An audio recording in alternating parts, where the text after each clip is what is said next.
I call the Shadow Foreign Secretary. Thank you, Madam Deputy Speaker. The conflicts and crisis in the Middle East continue to be felt in Britain and overseas, and the government must use all its diplomatic leverage and economic might to pursue a path of peace and stability in the region, which protects the interests of Britain and our allies and our partners.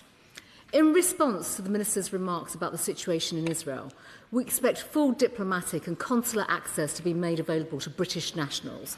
But the Minister knows that progressing peace, the peace plan in Gaza, requires productive engagement from the British government and not just talk.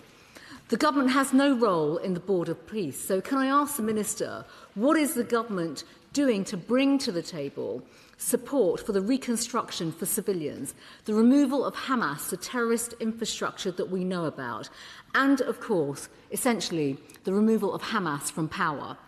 Can the Minister tell the House when he or the Foreign Secretary last engaged with the leadership team of COGAT and the CMCC on aid entering Gaza for those innocent civilians? Can he confirm to the House the quantum of aid that is going to Gaza through these routes? He himself has said the situation is desperate and we all need to see more aid going through.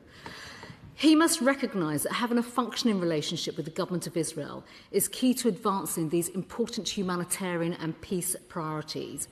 And can he also tell the House what action he is taking to support the disarmament of Hezbollah, the terrorist proxy of the Iranian regime?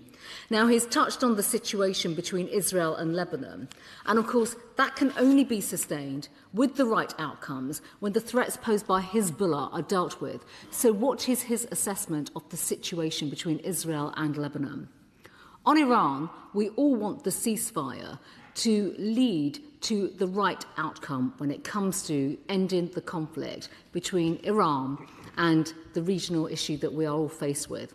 It is vital that this war ends in such a way that it works for British national interests, but also for Western interests, and for our security allies and our friends in the Middle East who are on the front line day in, day out, including the UAE, which has come under fire again in recent weeks and days.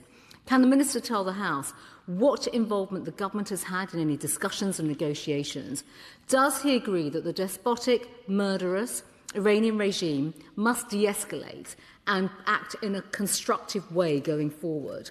On these benches, of course, we don't have intelligence on Iran's exact nuclear program, its capabilities, and what it is doing internally in its own country. But clearly, whatever remains of the existing program must be dismantled. The enriched uranium they currently have must be removed, and lessons must be learned from where Iran exploited the 2015 agreement. So can the Minister confirm that that is the position of the government? Clarity from the government on this totemic issue is really important. And what is the government's position on Iran's ballistic and military capability?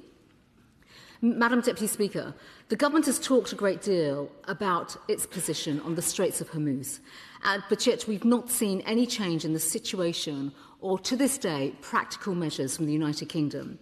The Straits of Hormuz cannot be treated as a bargaining tool, and no country or company should be forced to line the coffers of this despicable regime in Tehran. No country should have the power to shut down what is a global artery of international commerce and trade. Is the British government actually putting any pressure at all on Iran to restore freedom of navigation? At the very least, surely there should be new sanctions to tighten the screws on this appalling regime, and a total ban on regime officials who might want to flee to the UK, as well as a concerted effort to go after regime elites who might attempt to park their wealth in London. And we know about their assets, and I've raised these points previously with the Minister.